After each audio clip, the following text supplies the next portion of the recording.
அனைத்து வியாபாரி காவனூர் வணிக சங்க சொந்தங்களுக்கு என்னுடைய தாழ்மையான வணக்கம்.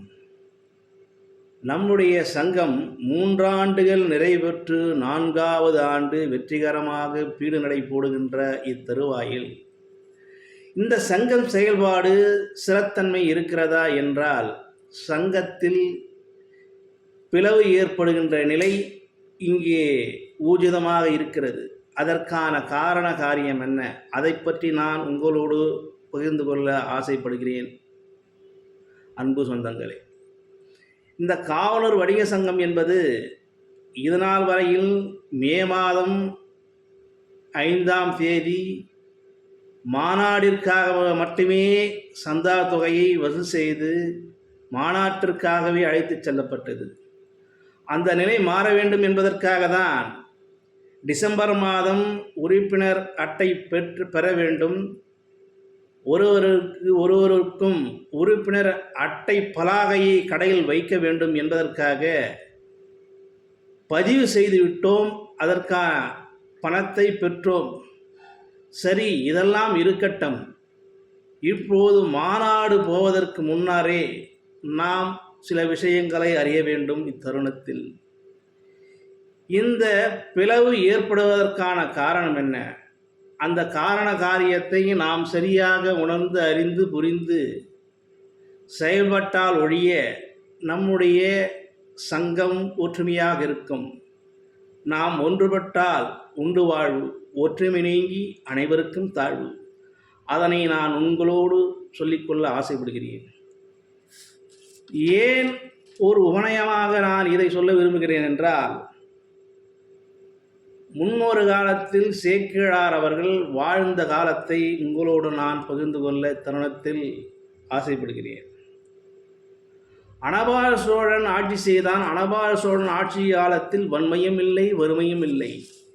சீரும் சிறப்புமாக ஆட்சி செய்கின்ற போது, அவன் ஆட்சி கட்டிலே இருக்கின்ற போது, அவன் சீவக சிந்தாமணி என்ற நூலை படிக்கின்றான். அந்த படிக்கின்ற போது சமண சமயத்தை சார்ந்த நூலாக இருக்கின்ற பட்சத்தில் அதற்கு இந்த இன்ப நூலாக இருக்கின்றது. அரசன் என்பவன் இன்ப நூலுக்கு, இச்சைக்கு, காம நூலுக்கு அடிபட்டு உணர்ந்து அவன் செயல்பட்டால் நாடு நாசமாகிவிடும். ஆகையால் கிளர்ச்சிகள் வரும்.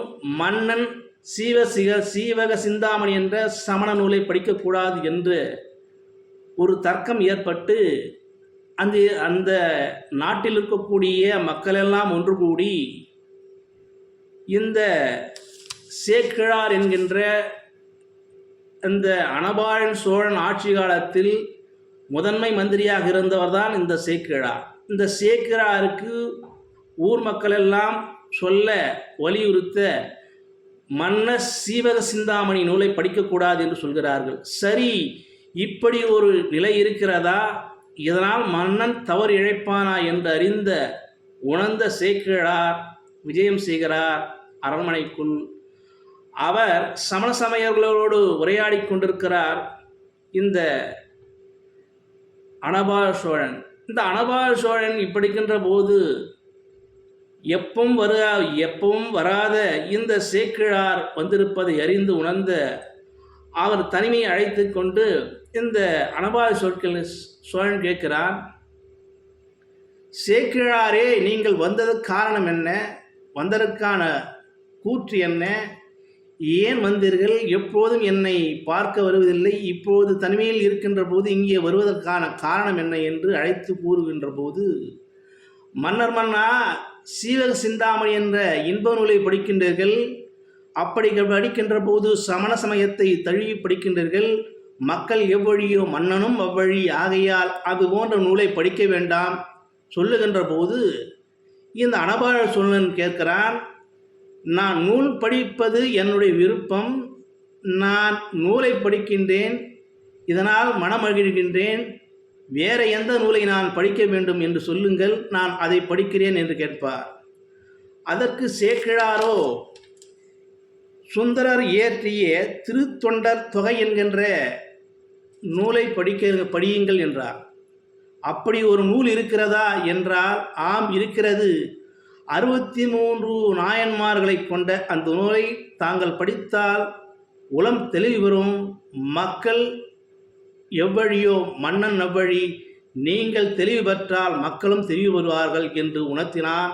அந்த சேக்கிழார் உணர்த்தினார். சரி, அப்படிப்பட்ட ஒரு நூல் இருக்கிறதா என்று கேட்கின்ற போது இந்த சேக்கிழாரிடம் கேட்பார் அந்த மன்னன், அப்படி ஒரு நூல் இல்லை, ஆனால் செவி வழியாக தான் கதையாக தான் இன்று வரையில் சொல்லப்படுகிறது.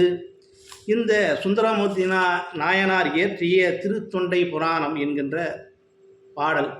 இந்த பாடல் 3000ற்கு சொச்சமாக இருந்தாலும் 10 பாடல்கள் மட்டுமே எஞ்சியிருந்தது இந்த திருத்தொண்டை தொகை என்ற சுந்தரமூர்த்தி நாயனார் இயற்றிய இந்த திருத்தொண்டை படலம்.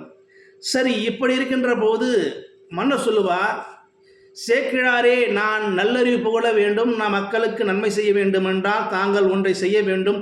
எனக்கு 63 நாயன்மார்கள் கொண்ட அந்த சேக்கிழார், அதாவது சுந்தரமூர்த்தி நாயனார் வடித்து கொடுத்த திருத்தொண்டை தொகையை எனக்கு நூலை ஏற்றி கொடுக்க வேண்டும் என்று சொல்வார்.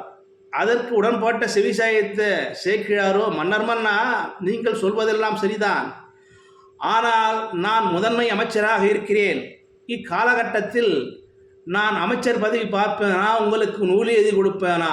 ஆகையால் நூல் எழுத வேண்டும் என்றால் அமைச்சர் பதவியை நான் துறக்க வேண்டும். எனக்கு கட்டளையிடுங்கள், நான் பதவி துறக்கிறேன். இந்த 63 நாயன்மார்களை பற்றி நான் ஏற்றுகிறேன் என்று சொல்வார். சிலருக்கு விடைவெளித்து அதற்குண்டான அனைத்து வழிமுறைகளும் வழிபாடுகளும் அவருக்கு செய்ய வைத்தார். இந்த அனபாழ சோழன் விடைபெற்று வருகிறார். இந்த நூல் என்பது செவி வழியாக சிவ ஆலயங்கள் தொண்டு தொட்டு சொல்லக்கூடிய திருத்தொண்டை தொகை. இது யார்? சுந்தரமூர்த்தி நாயனாரால் இயற்றப்பட்டது. அப்படி செவிவழியாக வந்த செவிவழியாக கேட்கின்ற ஒரு நூலை தான், நூலாக இல்லை, செவிவழியாக வருகின்றது. ஆனால் 63 நாயன்மார்கள் பற்றி வருகின்றது. ஆனால் இவருக்கு அறிய வேண்டும் என்றால் 63 நாயன்மார்களை பற்றி யாரிடம் கேட்பது, எவரிடம் கேட்பது? 10 பாடல்கள் மட்டுமே இருக்கிறது. அதாவது சுந்தரமூர்த்தி நாயனார் இயற்றியது 3000 சொச்சமாக இருந்தாலும் அந்த பாடல்கள் எல்லாம் செல்லரிக்கப்பட்டு சின்னாபின்னமானது. ஆனால் 10 பாடல்கள் எஞ்சியிருந்த நிலையில் இவர் அறிந்தார், சேக்கிழார். இது யாரிடம் எங்கு சென்று முறையிடலாம் என்றார். சிதம்பரம் தில்லை நடராஜரை சென்று தரிசித்தார். சிவனாரை பெரிதென்று சிவதொண்டே பெரிதென்று உயர்வென்று நினைத்து சிவதொண்டே புரிந்து கொண்டிருக்கக்கூடிய இந்த சேக்கிழார் சிவன் நாமங்களே சொல்லி கொண்டிருக்கிறார். சிவன் சொன்னால் ஒழிய இந்த 63 நாயன்மார்களை பற்றி நமக்கு தெரிய வராது. சிவன் எனக்கு அருள வேண்டும் என்பதற்காக அவர் திருப்பாத கமலங்களை பற்றி கொண்டு மனமுருகி இறைவனை வேண்டுகிறார்.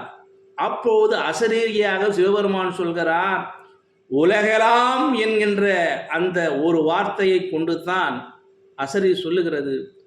அதை பிடித்து எழுதுகிறார். உலகெல்லாம் உணர்ந்த ஓதற்கரியவன் நில உலாவிய நீர்மலை வேலியின் அழகில் சோதியன் அம்பலத்தாடுவான் மலசிலம்படி வாழ்த்தி வணங்குவோம் என்று. அதற்கு பிறகுதான் அவர் இயற்றினார். சேக்கிழார் 63 நாயன்மார்கள் கொண்ட இந்த பெரிய புராணத்தை இயற்றினார். 4000 பாடல்களாக இருந்தது. ஏனென்று சொன்னால், அன்பு நண்பர்களே, வியாபார சொந்தங்களே, இதில் நாம் என்ன செய்ய வேண்டும் என்றால், மக்கள் எவ்வழியோ மன்னன் அவ்வழி. மக்கள் சொல் கேட்டு மன்னன் நடந்தான். மன்னன் சொல் கேட்டு மக்கள் நடந்தார்கள். ஏன் என்றால், மன்னன் கேட்கின்ற போது மக்கள் அரசராகவும், மன்னன் சொல்லுகின்ற போது மக்களாகவும் இருக்கின்றார்கள் என்றால், இதில் நாம் ஒன்று புரிந்து கொள்ள வேண்டும். இந்த வணிக சங்கம் என்பது தலைவர், பொருளாளர், செயலாளர், செயற்குழு உறுப்பினர், இப்படி பன்முகத்தண்ட பல பொறுப்பில் இருக்கக்கூடியவர்களாக இருந்தாலும், இங்கே உறுப்பினர்கள் எல்லாம் சொல்லுகின்ற போது, நான் உறுப்பினராக சொல்லுகின்ற போது நான் தலைவனாக சொல்லுகின்றேன், நீங்கள் உறுப்பினராக கேளுங்கள், நீங்கள் தலைவராக இருக்கின்ற போது நான் உறுப்பினராக இருக்க வேண்டும் என்ற தருணத்திலே நான் சொல்லிக்கொள்ள ஆசைப்படுகிறேன். ஏனென்று சொல்லான் ஐயன் திருவள்ளுவன் சொல்லுகின்றான். ஒரு வாக்கியத்தை உங்களோடு நான் பகிர்ந்து கொள்ள ஆசைப்படுகிறேன். இயற்றலும் ஈட்டலும் காத்தலும் காத்த வகுத்தலும் வல்லது அரசு என்று சொன்னான் வள்ளுவன். ஐயன் திருவள்ளுவர் சொல்ல அந்த வாக்கியத்தை வரதாசனார் என்ன சொல்லுகிறார் என்றால், பொருள் வரும் வழிகளை மேன்மேலும் ஏற்றலும் வந்த பொருள்களை சேர்த்தலும் காத்தலும் காத்தவற்றை வகுத்து செலவு செய்தலும் வல்லவன் அரசன் என்றார். இதில் எனக்கு உடன்பாடில்லை. இதன் இயற்றல் என்றால் என்னுடைய சிற்றறிவுக்கு நான் விளக்கம் அளிக்கின்றேன். இயற்றல் என்றால் ஆட்சி செய்கின்றான். ஈட்டல் என்றால் அரசன் ஆட்சி செய்கின்ற போது மக்கள் இடத்தில் வரியாக பெற்ற தானியத்தை கிடங்கில் வைத்திருப்பான். இயற்றலும் ஈட்டலும் பெற்று வைத்திருக்கின்ற அந்த தானியங்களை பஞ்சம் பசி எடுக்கின்ற போது, வெள்ளாமை இல்லாத போது தானிய கிடங்கில் இருக்கின்ற நெல்மணிகளையும் விதைகளையும் கொடுத்து இந்த மக்களை காப்பான். அந்த மக்களாகப்பட்டவர்கள் அந்த நெல்மணிகளை பருவகாலம் வருகின்ற போது உழவு நடவு செய்து பயிர் வைப்பார்கள். பயிர் வைக்கின்ற போது இயற்றலும் ஈட்டலும், ஆட்சி செய்பவன் ஈட்டல் கொடுத்தான், கொடுக்கின்ற பொருள் காக்கப்பட வேண்டும் அல்லவா? விவசாயம் செய்கின்றான், விவசாய நெல்மணிகள்லாம் விளைகிறது. அந்நியன் எவனொருவன் படையெடுத்தால் அந்த நெல்மணிகள் அழிந்து போகும், தீக்கிரையாகும். ஆகையால் மண் என்பவன் காக்க வேண்டும். காத்தலும், காத்தல் என்றால் காத்தலும், காத்த வகுத்தலும், வகுத்தல் என்றால் இங்கே ஐயன் திருவள்ளுவன் வகுத்தல் கணக்கை சரியாக சொல்லுகின்றான்.